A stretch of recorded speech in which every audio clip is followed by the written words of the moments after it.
Готовата пара най-бързо се свършва, трябва да се бачка. Не ти е лесно и на тебе. Аз ще ти казвам, аз на тебе мене лесно ли ми? Заради тебе останах без пари. Защото искаш да ти карам на почивката. На ти сега почивката без мене. На мен не ми е много зле такова. Показа.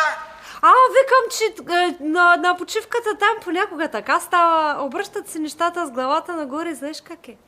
Заради тебе стана. Сега заради мене стана така ли? А заради тебе ни дойде ли на почивката розовата пантера? А ти защо искаш точно там да отиваме на почивката? Вече интернета ме прекъсва. Ще те прекъсна главата аз на тебе. Ще ти го наврава на кучето гъзда, ще го навра. Чуваш? Ще той да ще видиш. Казвай му на този рижен шталцер, няма ли да си прибира вече? Да знаем. Вече няма ли да си идваш вече, бе? Липсвам ли та? Много ма липсва. Ще ни държат още... Няма един месец поне.